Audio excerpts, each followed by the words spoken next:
Operation का मरहला, मरीज किस बात से सबसे ज्यादा खौफजदा है, मैं आपको बताता हूँ। अऊज़ु बिल्लाहि मिनश शैतानिर रजीम, बिस्मिल्लाहिर रहमानिर रहीम, ला इलाहा इल्ला अंता सुब्हानका इन्नी कुन्तु मिनज़ ज़ालिमीन। तमाम तारीफ़ें अल्लाह रब्बुल इज़्ज़त के लिए हैं। लाखों करोड़ों दुरूद और सलाम आप नबी करीम सल्लल्लाहु अलैहि वसल्लम की ज़ात पर। मेरा नाम डॉक्टर सैयद शहाबुद्दीन, आप देख रहे हैं pain relief professional by doctor Syed Shahabuddin.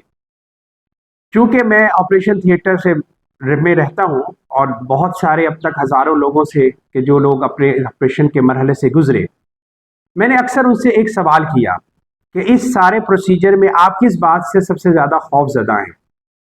2/3 से ज़्यादा लोगों ने मुझे ये एक बात की कि डॉक्टर साहब, हमें बेहोशी से बड़ा डर लगता है।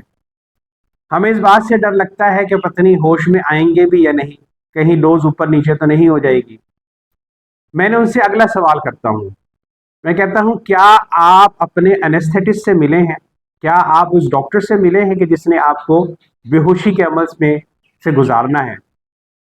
तो मुझे हैरत होती है कि जो गवर्नमेंट सेक्टर में, ख़ास तौर पर प्राइवेट सेक्टर में भी ये चीज़ कि लोगों को अपने एनेस्थेटिस्ट का नहीं पता होता, वो उनसे मिले नहीं होते। ये वो शख्स है कि जिसकी जो बेहोशी देता है और उनको लुक आफ्टर करता है इस ऑपरेशन में। ना सिर्फ ये, बल्कि मॉडर्न वर्ल्ड में जो हमारा चूंकि ताल्लुक पेन से है, तो ऑपरेशन के बाद जो एक्यूट पेन की कंडीशन है वो भी ये लोग लुक आफ्टर करते हैं। तो एक अहम चीज़ जिससे हम खौफजदा तो हैं, लेकिन हम अपने एनेस्थेटिस्ट से मिलते नहीं हैं।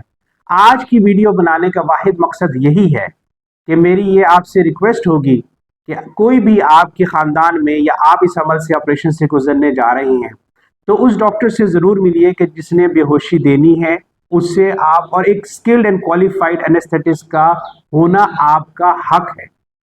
लिहाजा मेरी ये रिक्वेस्ट अगेन कि अपने एनेस्थेटिस्ट को जानिए। Know your anaesthetist, know your doctor, क्योंकि इसी ने आपको ऑपरेशन और उसके बाद जो शदीद पेन की कैफियत होती है ऑपरेशन की, उसमें लुक आफ्टर करना है। हमारा पैगाम, दर्द को ख़त्म करें, उम्मीद को नहीं। हमारे इस चैनल को सब्सक्राइब कीजिए, बेल आइकन को प्रेस कीजिए और बर वक्त ये मालूमात सब लोगों को मिलती रहें। इस चैनल को शेयर कीजिए। अस्सलाम वालेकुम रहमतुल्लाह।